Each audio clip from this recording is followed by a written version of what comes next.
Hello, hello, hello. Hello, beautiful people of the interwebs. How's everybody doing on there?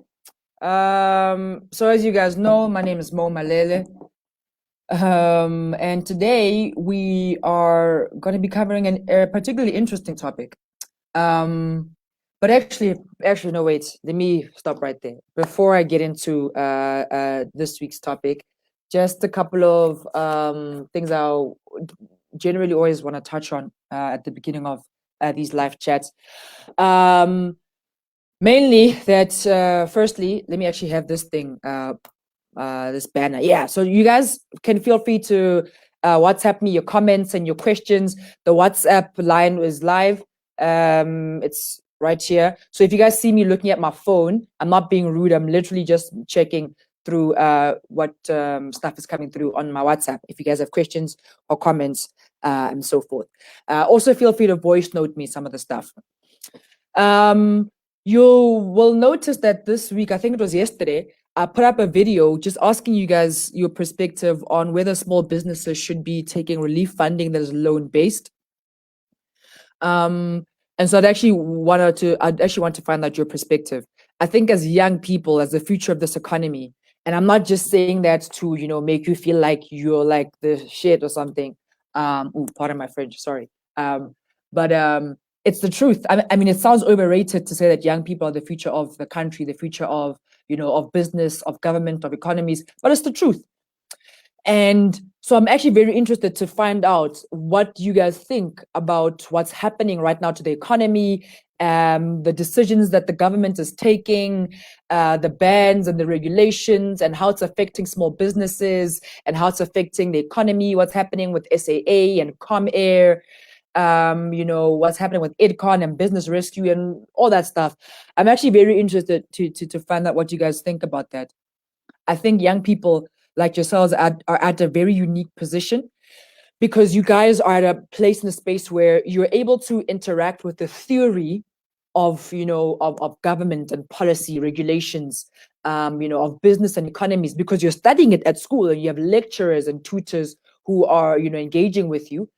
But also on the other hand, you also have the luxury of being able to see the stuff happening live.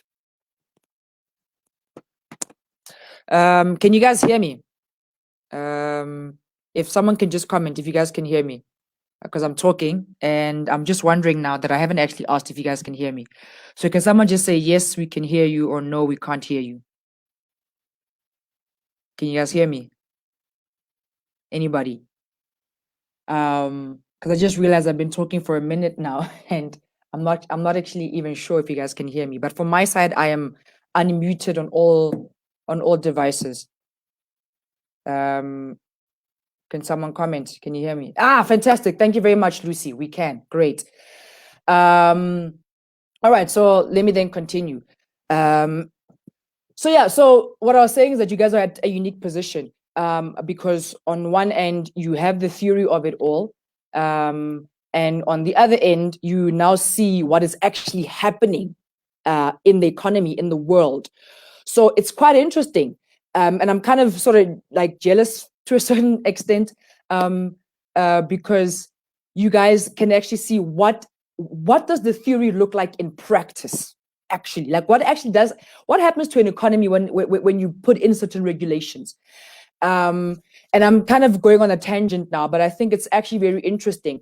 I read an article earlier this week that was talking about the revenue that SARS is losing just from the cigarette and alcohol ban.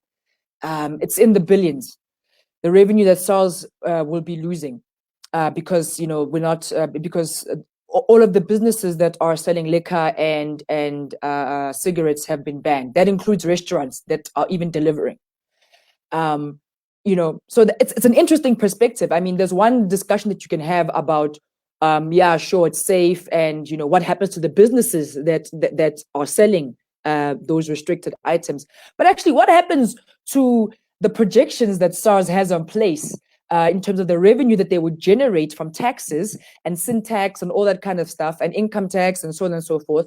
What happens to that revenue that they thought they would generate, that now they're not actually generating? And so what happens to all of the plans that they had in place for that money: infrastructure development, education, health, etc., etc. So, like I said, you guys can feel free to comment. I'm seeing everyone's comments coming through. Feel free to comment and ask questions, and voice note me on WhatsApp. I'd actually be very interested to find out your perspective. And then and then one other thing I wanted to also note, as I always do with these live chats, you guys can follow me on social media at Mo Malele. You can check out my album. It's just been released. Well, it's a month old now. It's doing really well. So thanks to everyone who has actually supported and checked that one out. And then lastly, as always, you guys know by now that I unfortunately don't handle any of the funding and bursary issues. So if you guys have any questions to that, please reach out to your program managers, and or you can send a direct message to the Facebook page. There are actually people who respond to those questions and queries as they come through. Unfortunately, it's out of my scope of expertise and work. I more handle the stuff that's on the social development and student engagement side of things. So let's get into it. I hope all of you guys are doing well wherever you are, whether you are still at res or you're back at home. I hope you guys are staying sane, man, and that you're using the time that you have in the morning to go for a walk around the neighborhood, and just like clear your mind. I hope that you're connecting with as many people as you can, just to keep your guys' perspective open and to stay healthy. So now getting into today's topic. So I wanted to talk to you guys about COVID-19, and more specifically the lessons that can be learned from this time that we're going through. I think, to be honest with you, whenever I say I'm going to talk about COVID-19, I kind of like yawn. I'm like, oh my God, like really, are we still talking about COVID-19? Like seriously, is this still a discussion? Yes, it is. And of course it should be, because it's affected everything that we know as life. And I imagine we'll be talking about this for the next year, if not longer, to be honest with you. I expect and suspect that the way we're living right now, well, I actually am of the opinion that this is the new normal, that we're never going to go back to the way life used to be, that this right here is the new normal. That wearing masks will become a thing now, that it will no longer just be a thing that's done as part of some sort of like niche market or niche cult. I think wearing masks will actually become a thing moving forward. The eventing and entertainment space has changed forever. Even when we do go back to doing live events, I don't imagine that any of the companies, myself included, will do live events the way we used to. That's changed forever. Education has changed forever. I don't imagine that any universities, high schools, schools, any sort of institution of learning will go back to a 100% face-to-face way of disseminating educational information. So I think everything has changed. I can tell you now that the tourism industry has changed forever. The airline industry has changed forever. Those businesses and those institutions, I don't think they'll ever go back to doing business the way they used to. Or at least I hope not, because that would just be silly, because this right here is the new normal. But yeah, so I want to talk to you guys about the lessons that we can take from this. And I'm going to be talking to you guys today about something that's actually very close to my heart. And that is this issue of tension. Excuse me. I'm just trying to get comfortable here. And that is the issue of tension. Particularly that life is inherently about tension and conflict. But more importantly, I actually want to talk to you guys about how do we as human beings, how do we as young people manage this tension and this conflict that is inherent to life. And you're probably wondering, what do you mean, tension? You're talking about conflict between, people and whatnot. No. Well, yes, but also bigger and larger than that. I'm trying to have a discussion with you guys here. And if you see me, I've got my notes here. So if you see me looking down, I'm not being rude. I'm actually just like looking at my notes. But I want to talk to you guys about how do we navigate issues of tension and times of tension within our lives. And this, I think COVID-19, if anything, COVID-19 has exposed a lot of the tensions that we have in life. And life is about tension. I recently came to this understanding in the last, maybe let me say 2 months, that adulting is all about tension. Growing up is all about tension. Wisdom and experience comes at a cost. It's not free. And more importantly, the question actually is not how do you avoid the tension, but it's how do you manage that tension and make sure that you manage it in such a way that it moves you forward and that you're learning from it at every step of the way. And, in life, we go through, life has ups and downs, peaks and valleys. And we experience all kinds of tension in all kinds of ways. Right now, a lot of you guys are experiencing tension. Some of you guys have moved back home and you're experiencing tension at home. You're trying to find a safe space, quiet space to study, and there's tension there. Some of you guys might come from backgrounds where you are first generation graduates or you're first generation, people who are going to institutions of higher learning. And so now you're having to come back home and you're trying to study and you're in an environment where people don't really understand your perspective and what you're going through because they've never had the luxury of going through that experience and having that perspective. They've never had to go to university or they haven't had the opportunity to go and study in university. So they're looking at you and your big ass textbooks and your mentality and your earbuds and everything you're going through, and they can't relate to it. And that is causing tension for you guys with them and with yourself. Tension is everywhere in life. It can be, and like I said, I recently came to this understanding in my life that, this is actually what adulting is about. Adulting is about tension. But more specifically, how do you manage and navigate that tension? Growing up is about that. Whether that tension for some of you guys might be the tension between the course that you are studying versus the course that you want to study. That tension could be, tension you're having internally with yourself, with your identity, with your sexuality, with your race or your gender, or your social class and status.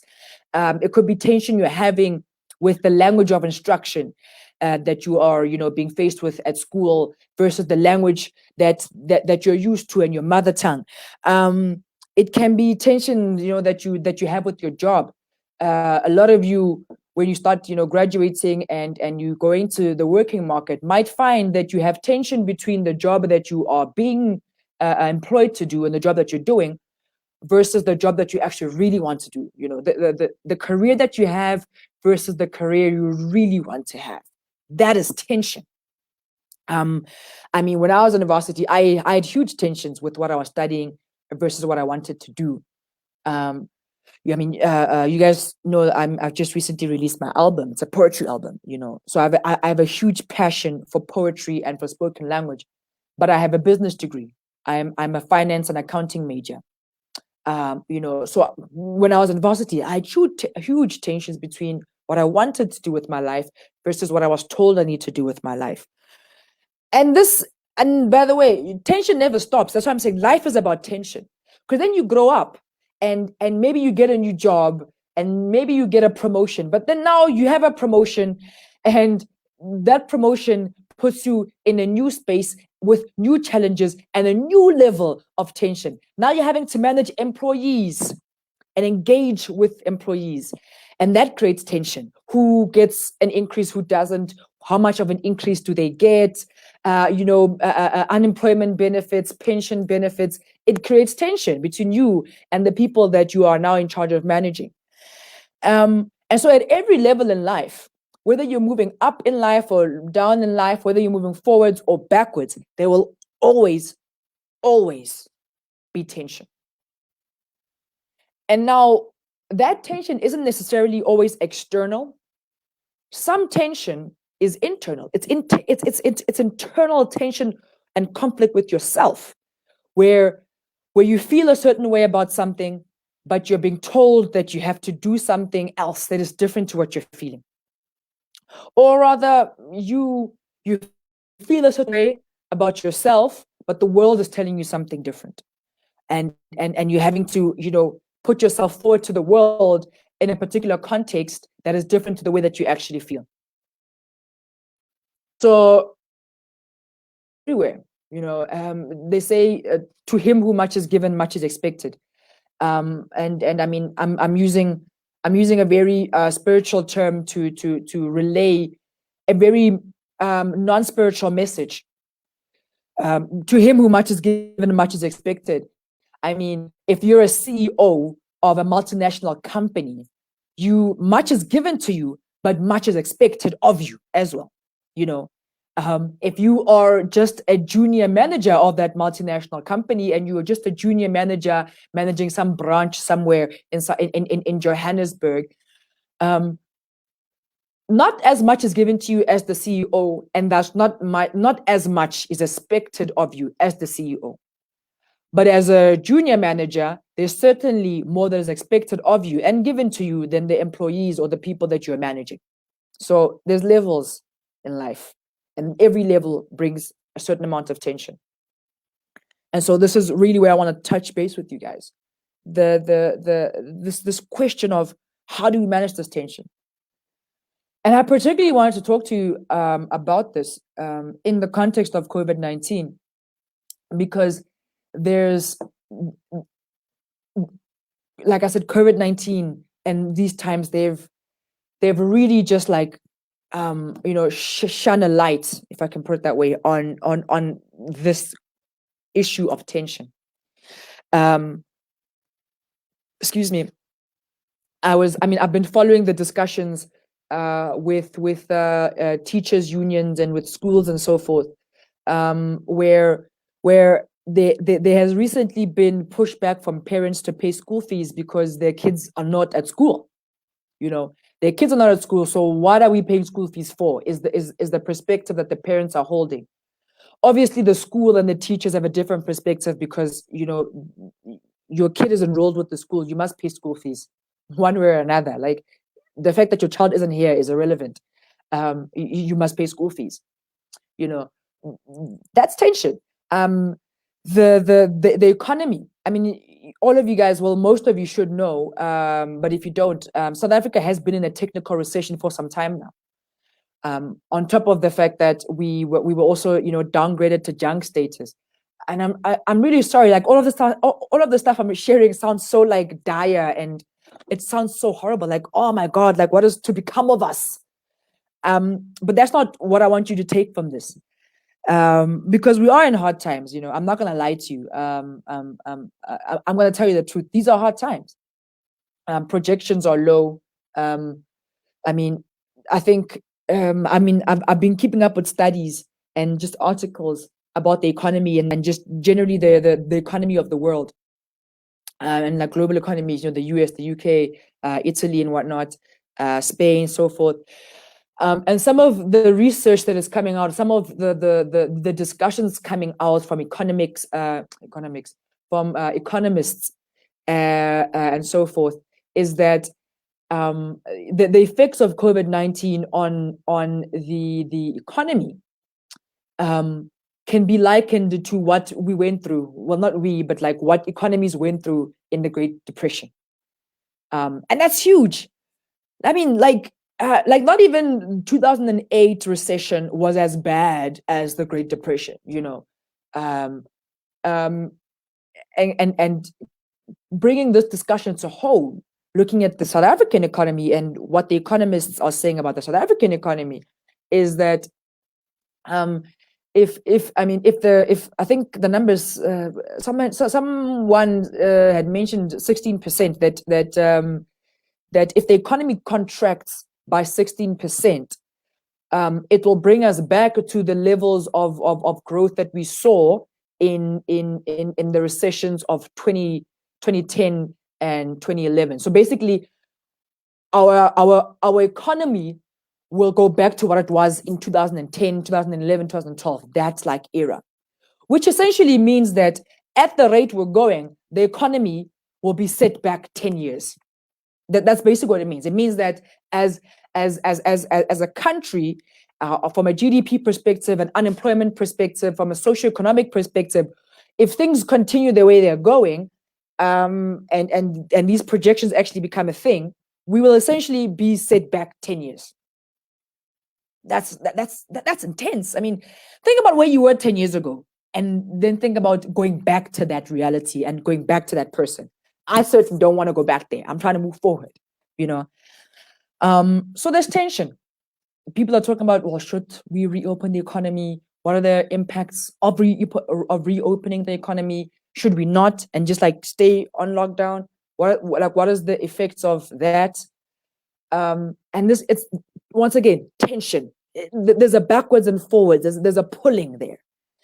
I mean, I don't think we'll go back. I don't think we'll reopen the economy until we reach stage 1, or however those stages are put out.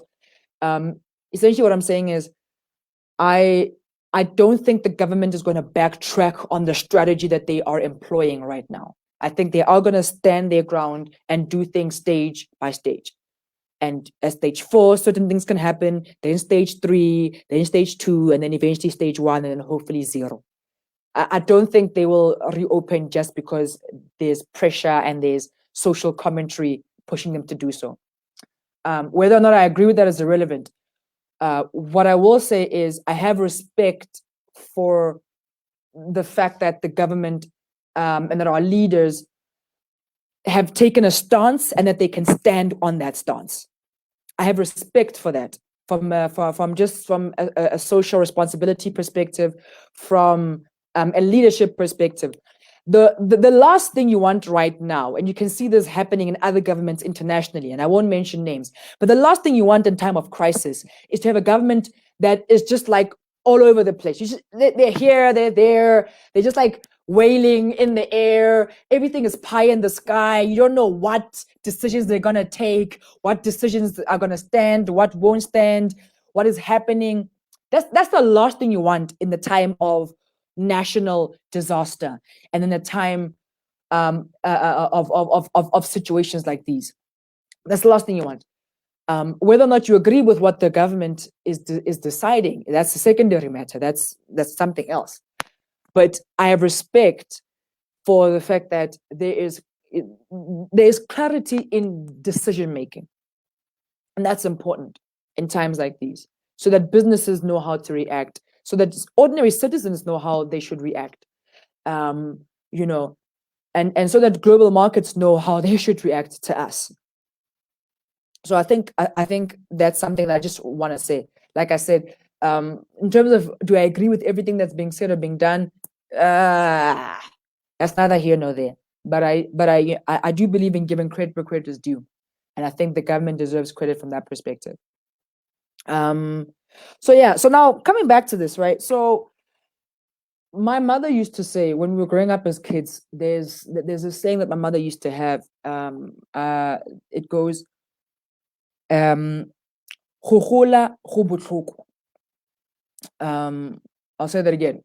"Gogola go botlhoko," which directly translated means growing up is painful. Or rather, it's painful to grow up. And it brings me back to this issue of tension, what I had mentioned to you guys earlier on, that wisdom and experience comes at a cost. It is not free. Growing up is painful. Gaining wisdom and gaining experience is painful. It is a process of trial and error. It is a process of navigating tension, regardless of what social background you come from, regardless of what you're studying or where you want or what you want to do with your life. Tension is an ordinary and a natural part of life.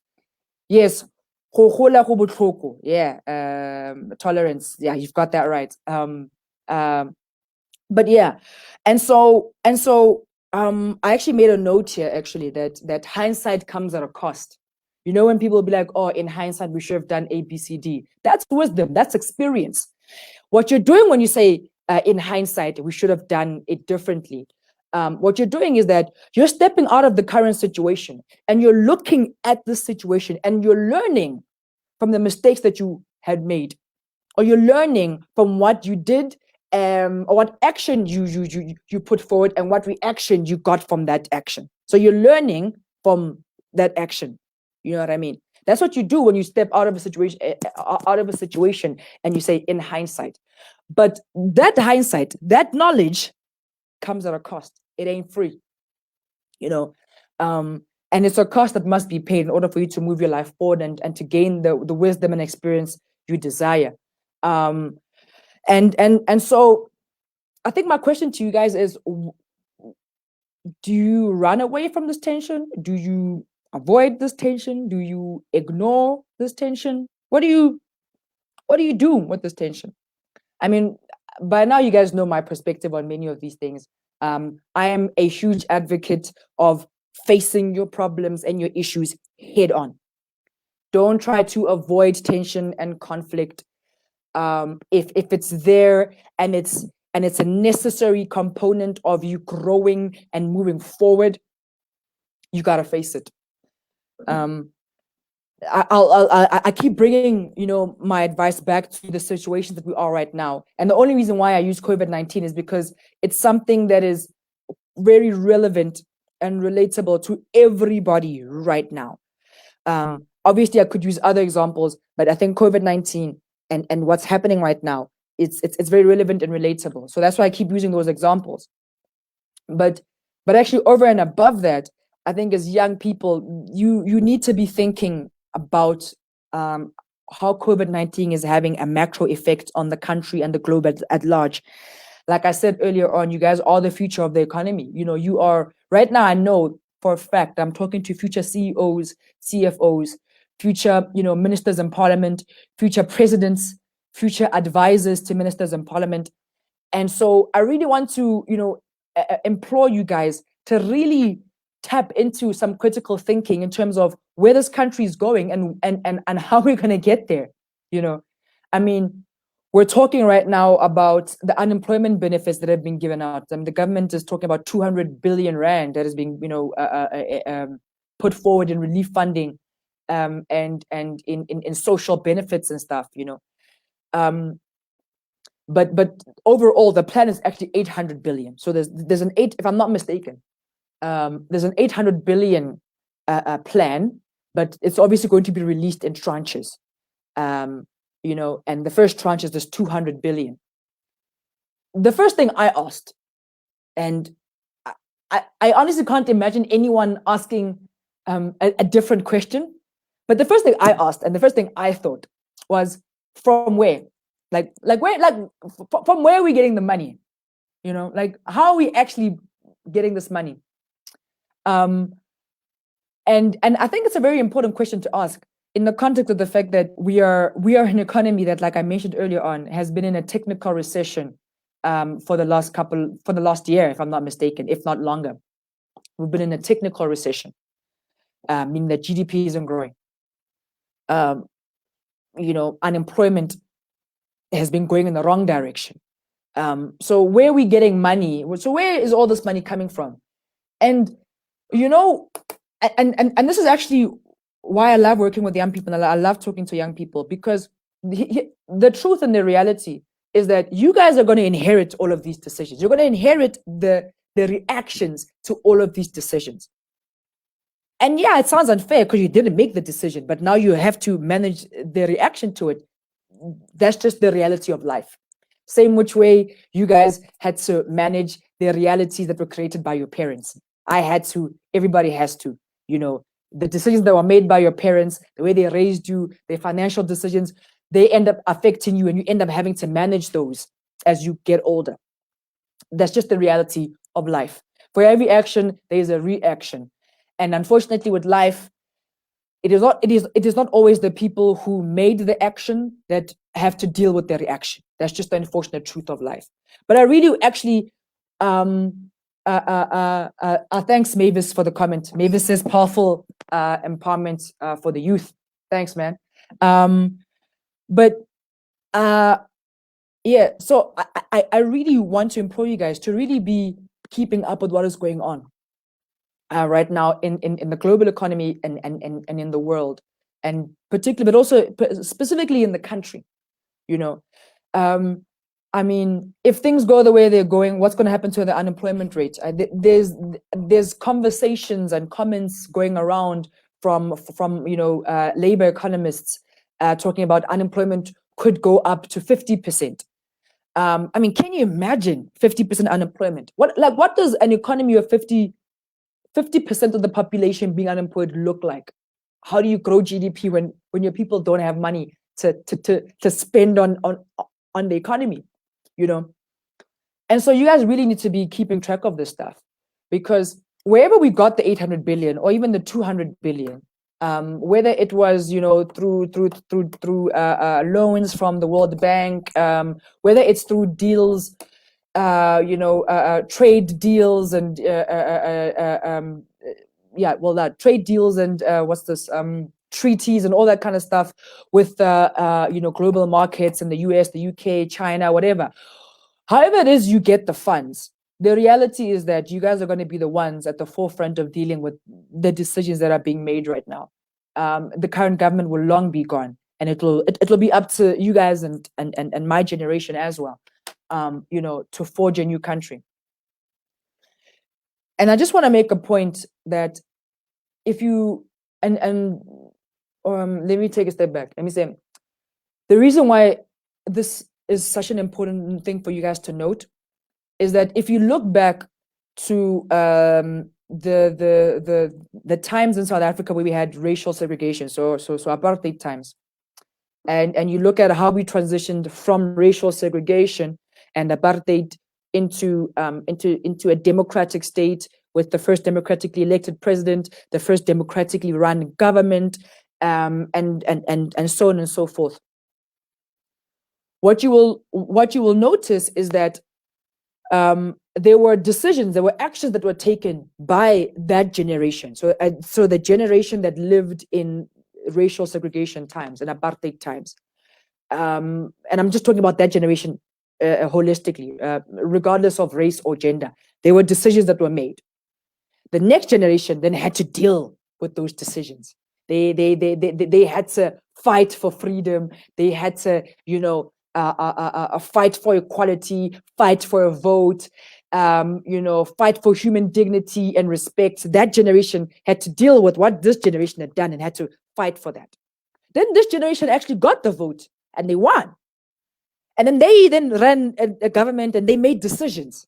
And then now the next generation, our generation, now have to deal with the decisions that were made by that generation when they were figuring out democracy and they were, making laws and they were running the economy and so on and so forth. And then now we're the generation where we're now realizing that, oh wait a minute, whoa, hold up, wait, is that what? Wait, okay, hold up. There's something structurally incorrect with some of the decisions that were made then.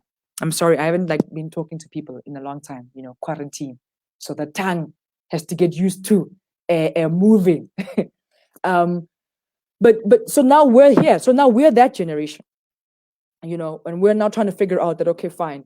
How do we better do, things like affirmative action and BEE? How do we better support small businesses, Black-owned businesses? How do we support women and women-owned businesses? And how do we move forward people that were previously marginalized, but move them forward in such a way that we're moving an entire nation forward and not just certain pockets of the nation? How do you build a nation? How do you create a spirit of people being very patriotic and loving their country? We're now having to fix that stuff and find answers to that. But we didn't create that problem, the previous generations made decisions, and now we're having to fix that stuff and deal with that.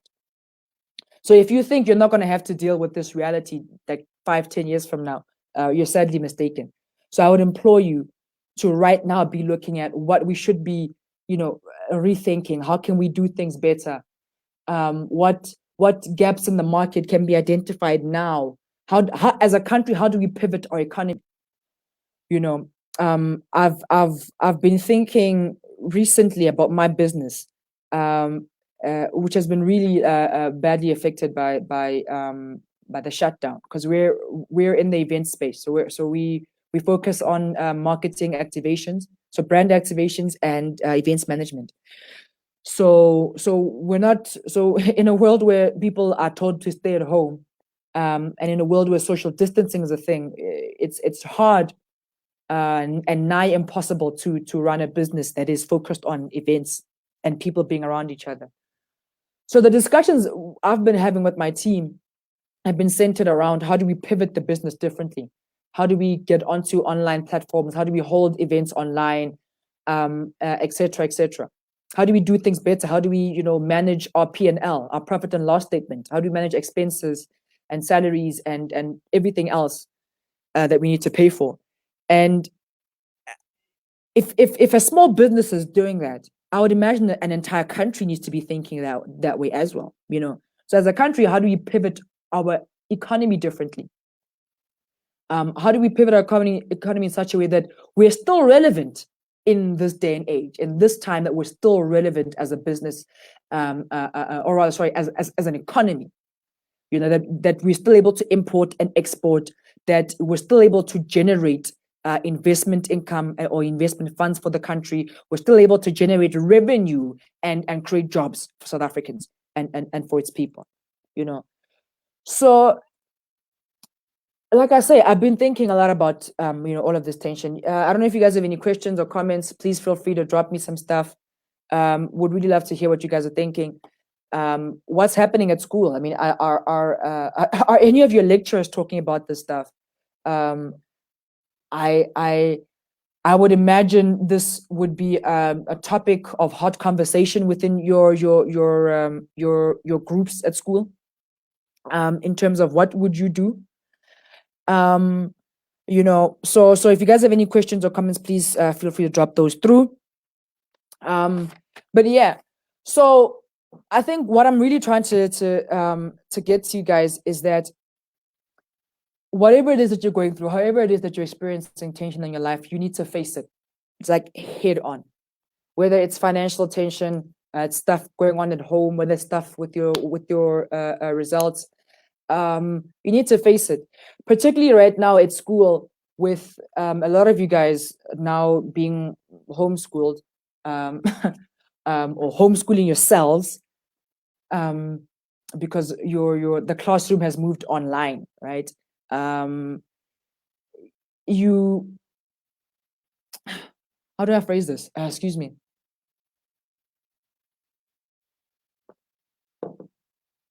Because now that a lot of you guys are quarantined, you're isolated, you might be tempted to fall into a state of mind where you just allow COVID-19 to consume you, and you just allow it all to go to hell. And you're just like, well, you know what? 2020, it's gone. It didn't turn out the way I wanted it to. I was already struggling even when I had lecturers and I had consultation and I had tutors. Now look, I'm home, I'm alone, and I don't have my usual support structure with my tutors, my lecturers, and my friends. The guys at home, they don't understand what I'm going through. They can't relate to my challenges. You know what? Whatever. I'll catch up in 2021. This year is gone. Stuff it. You can't do that. You can't, you cannot afford to think that way or to even allow those emotions to settle in. The second you start thinking that stuff, you gotta usher it out. I'm really trying hard to watch my language. But the second you start feeling or thinking that way, you have to usher that stuff out. And the thing I really want to chat to you, I want to bring to light or have come across in today's chat is the importance of being conscious of the life that you're living. You have to be very conscious of your emotions, more so now than ever before, because people are getting depressed. And people are rightly or rightfully getting depressed. That's actually one of the things that COVID-19 is causing, and it's not actually becoming a discussion. People aren't actually talking about the level of depression and mental illness and mental health that COVID-19 is causing, because now people are locked indoors. People are away from their usual support structures. People are away from the hobbies and the activities that gave their life purpose, that gave their life meaning, that helped them manage their levels of anxiety and depression. And so people are away from that stuff. You know, something as small as you can't go for an evening walk, you can't go for a jog when you want to, you can't go to the beach. Yes, these are like ridiculous things to be worried about and concerned about, obviously, in the grand scheme of the fact that people are losing their jobs, people are starving at their houses, people are having their houses, like their bonds are bouncing, installments for their motor cars are bouncing. In the grand scheme of things, being worried about doing yoga at the beach or taking a jog is ridiculous. And I fully agree. We should not even be giving any of those people screen time. Honestly, I don't understand why we're even putting them in the media. That's not a discussion we need to be having as a nation. But from the discussion and from the perspective of mental health, that's a discussion we need to be having. Because when we're sitting at home and you're not able to tap into the things that give your life purpose and meaning, that is a very dangerous place for the human spirit to be. As humans inherently desire and long for purpose and meaning. I don't care who you are, where you come from, or what your spiritual inclination is. Every single human being has a desire to live a life that has bigger meaning outside of just their body and that life. And when that is taken away from people, they get into a state of depression. Hey, Butomi, how you doing, man? No worries. If you're late, to any of the guys who are joining now who are late, don't worry about it. This stuff will be put live onto the ISFAP Facebook page. So you can also catch up on it during the course of the week. So no stresses to anyone who's joining now or anyone who's like left and wants to join back later. You guys can check it out during the course of the week. I'll upload everything live. But yeah, so you have to be very, very in tune with your feelings, your emotions, and your consciousness and your mental strength. And if you guys read the content that I put up weekly on the ISFAP page, you will know that a lot of the stuff that I cover deals with dealing with anxiety, failure, family pressures, loneliness, facing adversity and that kind of stuff. And the overall theme, that I always want to share with you guys is the importance of mental strength. That this is where the battlefield is. It's right here. It's in here. It's in your mind. It's in your mind. And if you can conquer it here, you can conquer it out here, like in real life, in reality. But you gotta conquer it here, because if the struggle conquers your brain, as opposed to you conquering the struggle in your brain, it's gonna conquer you in real life. You're not gonna be able to deal with things that you're facing in reality because your mindset is incorrect. So I want you guys to understand that whenever you're feeling depressed or you're feeling isolated, you're feeling like giving up, you're feeling like, you're moving backwards. For every 2 steps you take forward, you take, 1 step backwards. You feel like, you're just not moving forward. You gotta kick that stuff out. And the way you do that, and I'll give you some of my tips. Because this is that I do, you know what I mean? And I want you guys to understand that I'm being very personal. I'm sharing my own experiences here. So I'm not telling you things that I haven't experienced or that I'm not practicing. Like I said, I mean, I'm concerned about what's going to happen to my business, what's going to happen to my employees, and I'm concerned about the livelihoods, not only my livelihood, but the livelihoods of the people that I support, and the livelihoods of my employees and the people that they support, with the salary that the business pays them. So there's so much that's running through my mind, and one thing that I've been very, very careful and very, sure in doing is curating the media that I'm consuming. So I'm very careful about what I'm letting into my soul, into my spirit, and into my brain.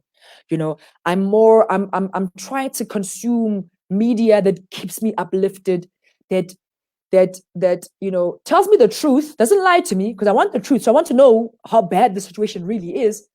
But I balance that out with media that also helps me see the opportunities in the chaos. So I'm not just trying to eat up all of this bad information about COVID-19 and woe is me and why am I way, the world is ending, what's going to happen, this is the purge, end of days, businesses are going to crash. No. Whilst I'm aware of the truth and the reality, I'm aware of the stats, like I've shared all the stats that I've been, reading up on recently. So I'm aware of the truth, but I'm also still hopeful and faithful because I balance that truth out with information that helps me see past the fog, information that helps me generate new business ideas, information that helps me, find out about, new funding platforms or relief funding, information that helps me think differently about my current business and how I can change strategies and reinvent and innovate, information that helps me, support my employees, support my business partners, and so on and so forth. So you got to balance the two out. Don't do this and just close your eyes and be like, I don't want to see or hear anything, because then you're missing the point. You need to know what is actually genuinely happening out there, but balance that out with information and content that makes you hopeful about the future. That hashtag this too shall pass. Because my mom always used to say this growing up as a kid, which directly translated means I have to actually think about this one. Directly translated means that which that doesn't end is a bad omen. So basically, so the indirect translation, or what actually it means, is that everything comes to an end. Like this too shall pass. There will be a time when we go back to being able to hug each other and being able to be in the same lecture theater with each other and everything. Like that time will come. You just want to make sure that you survive this time when we're not able to do that. And so I want to reach out to you guys and just implore you to keep going, and to keep your head up high. Don't be discouraged by what you're seeing in the news and the media and what you're experiencing. I know that a lot of you guys, I know that each and every one of you has a different reality. Some of you are still at rest, some of you guys are at home, some of you guys don't have the resources you need to be able to do this e-learning thing. Data is a big issue. Equipment like laptops and electricity and whatnot is a big issue. But I don't want you guys to shy away from accepting that as your reality, because that it's a reality, it's true. But I want you to dig deeper and to use that to fuel you forward. Earlier on, I made the point that I would not ever want to go back to life 10 years ago, like to what my life was 10 years ago, ever. Like I would not want to go back to that. And I've gone through. When I was in varsity, I went through some really, really hard times. I went through times when I didn't have a place to stay. I went to times when I didn't have money to buy food, and I didn't know what I was going to eat, and I was, living from hand to mouth, and like I've experienced, a wide variety of things in my university career, and even right now as an adult, in the working world, I've seen a wide range of things, which is why I have such a unique perspective. I'm able to engage with you guys from different perspectives because I've been there, done that, and survived it. And one thing that always kept me going was knowing what I'm facing. So you can't go to battle and not know what you're facing and expect that you're going to win the battle. So you got to know what you're facing. So face whatever it is that you're facing. You must face it head on, and not like, oh, Amazi, when's Allah? Don't be doing that. Face it head on. But then tap into it and use it to fuel you. Use it to be like, I never want to be in this situation again. I never want my children to ever be in this kind of situation ever in their lives. like what I'm going through right now, I'm going to use that to make me a beast. I'm going to be a beast of this knowledge, a beast of this education thing. I'm going to be a beast of whatever it is that I'm going through. I am going to use this to fuel me, because I never, ever want to be in this place again. And I never, ever, ever, ever, ever want any one of my children or any one of my younger siblings to go through what I'm going through. If what you're going through is really that bad, then you should be using that to be like, never again. And use that to fuel you. You know, in quoting one of my favorite motivational speakers, it's a guy called Eric Thomas. You guys can check him out. His name is Eric Thomas. But yeah, in paraphrasing one thing that he always says, he says, you know, if you're in pain, use that pain to fuel your success, because you're already in pain. You're already in pain. So don't let that pain be in vain. You're already in pain. So use that pain to move you forward. Because if you quit, it doesn't mean that the pain is going to stop. The pain will still be there. It just means that now that pain is in vain because you've given up. You've given up and you're not going to reach the finish line, but you're still going to be in pain. So use your pain to move you forward. That's what I want you guys to take away from today. Yeah, no, I love Eric Thomas and Nontogozo. He's like really powerful. Like, honestly, guys, check out Eric Thomas. He's on social media, he's on YouTube and whatnot. He has a very unique perspective, because he also, I think I relate to him most because he also had a very hard time when he was in university. He dropped out of varsity along the way and then came back. I think it took him 10 years to complete a 3-year degree. It's something that he talks about a lot, actually. It's one of his like things. Like, that's where he draws a lot of motivation and inspiration from. It took him something like 10 years to finish a 3 or 4 year degree, because he had to drop out. He was starting and stopping and so forth. But he eventually graduated, and now he's a multimillionaire. He talks at like big as, you know, companies like Unilever and Procter & Gamble and IBM and Microsoft, talking to guys who some of which, you know, graduated in record time and did it summa cum laude and whatnot. So it's kind of funny that now he gets invited and paid to come and talk to those guys about their businesses and motivate them and inspire them. But it took him 10 years to complete a 3-year degree. And now he's talking to the likes of Zuckerberg and Gates and whatnot. It's funny. It's funny how life works out sometimes, isn't it? So yeah. All right, we've been on here for a bit now. I'm gonna start wrapping up. I don't want to keep you guys too long. It's also a Saturday, and you guys probably have other things you all want to get to doing, and also data is a thing. But so I'm gonna start wrapping up now. So if you guys have any questions or comments, now's the time to put them through, because I'll be wrapping up. I think we can start closing. I think we can close at 7. So in another 5 or so minutes, I'll be closing the chat. But I wanted to just touch on a couple of, I wanted to summarize a little bit and just touch on some of the things that are very key right now, that in terms of lessons, like actual tangible lessons we need to take. And the first one, so number one, so firstly, all of this stuff is actually sort of, even, I can actually even say this, that this is my, it's kind of like, the rules that I live my life by, actually, to be honest with you. So these are things that I do on a daily basis, on a weekly basis. This is actually how I operate my life.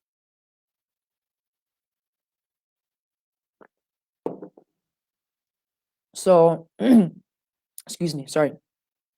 So the first one, always expect the unexpected. Just always expect the unexpected, and you'll never be surprised.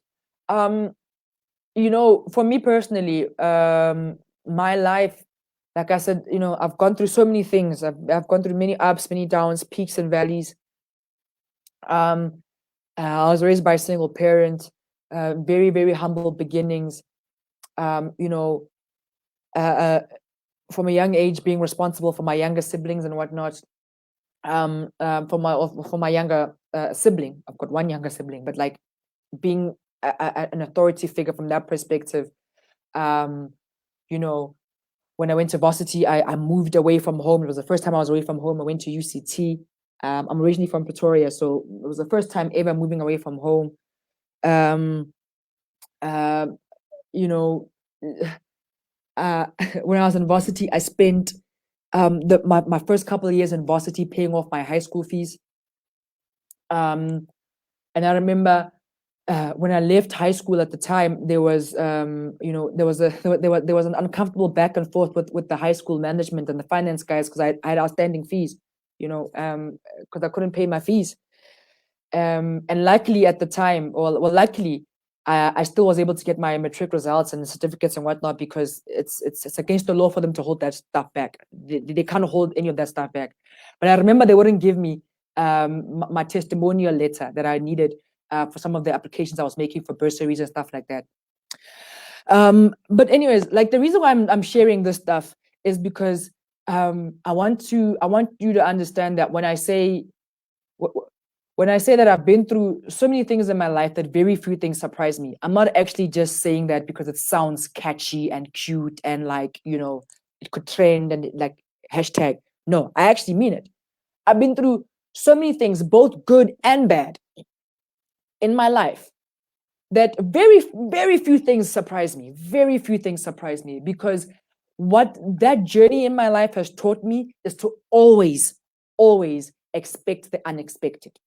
And you'll never be surprised, whether it's good or it's bad. That, by the way, so that is like it's twofold, hey. So always expect the unexpected from the fact that there could be like really good, amazing things coming your way, and then also there could be like really, really like sucky things, excuse me, coming your way. Always expect the unexpected, and you'll never be surprised. And I mean, COVID-19 hashtag the unexpected. B, or rather number 2, have as many backups and contingencies as possible. I think I've mentioned this in a couple of the posts I've put up on Facebook, that you always got to have some contingency backups, as many as possible. Particularly for you guys, as students, you always got to know how much you need in a test or an exam to pass the course. You got to know, this course here, is there any substitutes I could take other than this course to get the same kind of credits? Is this pass fail? Are there minimum requirements? And what are those requirements? Is there any other way I could get to the same place by taking a different course or taking a different degree, etc.? Like whatever you do in life, guys, even when you start working, have as many contingencies as possible. Number 3, which is linked to number 2, is always have an exit strategy. I am amazed at people who get into things and they just don't have a way of getting out. I'm just like, it baffles me. It completely baffles me. When people enter into things with no thought, not even a thought process on how you're gonna get out of this if this goes to hell. How would you navigate your way out of it? So always have an exit strategy. I mean, I'm actually quite pedantic about this one. Like even when I get into like rooms and whatnot, I'm always aware of where the emergency exit is. When I fly, I'm always aware where the emergency exit is and which one is closest to me. Is it behind me? Is it in front of me? How many exits are in this aircraft? How big is it? I'm always aware of an exit strategy. And anything that I'll go into, I always ensure that I have an exit strategy. Whether it's starting a new business, taking on new ventures and investments, starting a new job, starting a new project, whatever I do, I always make sure that I have some level of protection to help me get out of this if ever I want to or need to. So I always have an exit strategy. Number 4, this one is like really relevant to times right now. Well, everything here is relevant, but this one probably most relevant. Cash is king. I had a chat with my financial advisor this week, and this is actually what we were talking about. We were just talking about the fact that right now, people need to be holding on to cash. Cash is king, because we don't know what the future holds, and we don't know how liquid money is going to be or how illiquid it is going to be as more and more people lose their jobs as more and more companies retrench and more companies start going into business rescue and liquidation and so on and so forth. Cash is king, and it's going to become even more so king. So whatever, I think that's, particularly right now, whatever cash you can hold on to, you need to hold on to for as long as possible. Because cash is going to become even more of a valued commodity than it is right now, which is weird because everything in life is pushing us towards a cashless society. But I suppose also what I mean cash, I don't actually necessarily mean like actual physical cash, Mandela's in your hand. I just mean the fact that you're liquid, and you don't have to now go sell assets to get cash. I think if you need to sell assets to get cash, you're in a difficult market because right now a lot of people are looking for liquidity, so they want to sell things. So it's not many people are trying to buy physical assets, like fixed assets right now, because nobody knows what's going to happen to the future. So cash is king. Number 5. I mentioned this earlier on in one of the posts that I put up, that the struggle is temporary, but strong character is everlasting. This is actually a post that I put up not too long ago. But I just want to reiterate this factor, or this point, that in everything you're going through, I really do implore you to focus on building strong character, because this too shall pass. This is going to end, whether there's a vaccine or whether eventually it's just like eventually everybody gets it, and then we can become immune to it. I don't know, like whatever happens, COVID-19 will end. And then there'll be a new thing we need to worry about, or then things will kind of normalize a little bit, and we'll forget that COVID-19 ever happened until the next big disaster happens again. So what I want you to keep track of is the fact that whatever happens, focus on building strong character, focus on learning as much as you can from these times and building strategies for the future, because the future is coming. The future is there. Tomorrow will come. The sun will rise again. This too shall pass. So you want to make sure that when that happens, you've got a badass character that can carry you through whatever else the world will throw at you. And then lastly, this is probably for me what I want to kind of close on, and what I really want to get to you guys as well, is this idea, of being able to live with uncertainty. I was saying to one of my business associates this week that, the future has never been certain. We've never ever known what the future was to hold for us. The future has inherently always been uncertain. But in times like these COVID-19 times that we're living in, the future is more uncertain now than it has ever been. And that instability, that uncertainty, that uncertainty creates a lot of anxiety for a lot of people. And like I said earlier on, mental health is going to be a thing, a big issue. Well, it actually already is an issue for a lot of people. But when you have a strong character, you find that you are able to deal with uncertainty and handle uncertainty and the instability that comes with it a hell of a lot better. And I just really want to close on this note and implore you guys to walk into an unknown future, with courage and strong character.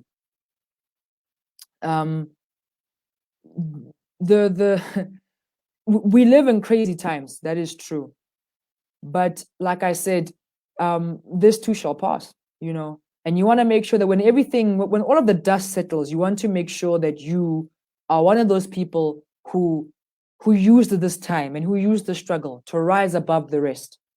Because the reality is that everyone is going to stay here. People are going to be playing it safe. People are just going to be trying to survive and all that stuff. You want to rise above that and be up here, so that when the dust settles, you've already got your stuff on lockdown. You've got your strategies on lockdown. You know what you're doing with your life and what you're going to be getting from it. This is where you want to be operating, not here. And just as a last note, actually, when I posted this video where I was asking you guys, should small businesses be taking relief funding that is debt-based or that is loan-based? And the whole idea behind that question, just to give you some context, is that if you're taking loans as a business and you're using that loan to fund non-revenue generating expenditure, you're an ish. Like, you are stuffing up the equation altogether. Because what's going to happen is that you've taken this money, this 100K, and you've spent it on things that are not generating money to be able to repay that 100K. And that's why I said that the equation is imbalanced. It doesn't make sense. It's incorrect, because if you're spending that money on things that aren't bringing that money back, how are you going to pay off this 100K? How are you going to pay off the loan? And there's a greater discussion there that I want to have with business owners and with young people who desire to be entrepreneurs or who desire to one day be CEOs and CFOs. So, i.e., you're running a business anyway. Because how do we, how do we pivot our businesses? How do we pivot the South African economy to be able to assist us to be able to manage this debt that we are acquiring as a country, i.e., 200 billion, 800 billion, but also as small businesses? And let me tell you something. Like I said, guys, you need to keep track of this conversation because you're affected by this conversation, and you must understand that that right now you guys are being funded by these big ass national corporates. These multinational corporates are the ones that are pouring money into ISFAP, who then pours money into funding your education. And if those companies are struggling, I can tell you now that difficult discussions are being had. They need to be had. If money is not coming in, money cannot go out. It's fundamentally, that's how money works, right? Whether it's a business or it's just you as an individual. So if those multinational companies are struggling, if those multinational companies are now being forced to tighten their belts and make difficult financial decisions, and they're now being forced to make retrenchments, they're cutting marketing budget, they are cutting production lines, they are maybe closing down some factories or some branches and whatever, it stands to reason that obviously that effect is going to trickle down to the amount of money that is available to fund students like yourselves. So the discussions that are being had on a national level are discussions you guys as young people need to be part of. And you need to be part of them and almost lead those conversations. And don't wait for 5 years from now where young people like you 5 years from now will then be marching for something else. They'll now be striking and marching, and there'll be a whole youth uprising for something else. So as young people, I implore you guys to keep your head up high, walk bravely and courageously into an unknown future with a strong character. Take care of your brain, take care of your mind. Curate and be very critical of the kind of media you're allowing into your head, into your brain, the kind of energies you're allowing into your space, into your heart, your soul, your spirit, and your mind. And stay up, man. Keep your head up high, broad shoulders and your head up high. That's all I gotta say. I hope you guys really enjoyed this.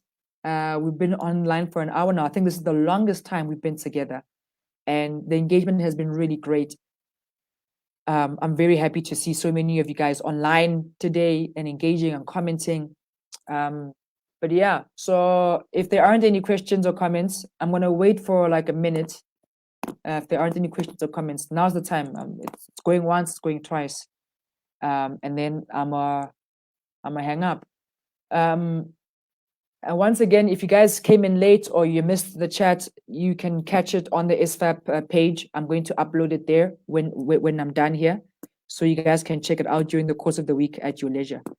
But as always, please, guys, I'm on WhatsApp. You've got my WhatsApp line, so please contact me if you want to chat. You've got questions or comments, or you need some support, or you just need someone to talk to. Please, like, feel free to drop me a voice note if you just need someone to talk to. I'm available. I'm on social media. Please, I've got a Facebook page. I see a lot of you guys have been friending me on Facebook. Please also check out my Facebook page because I've got a lot of motivational and inspirational content there as well. I'm on Insta. I'm on Twitter. I'm on YouTube. I'm just out here generally. Yeah, and I've got an album, so check that one out as well. But thank you very much. Y'all have been great.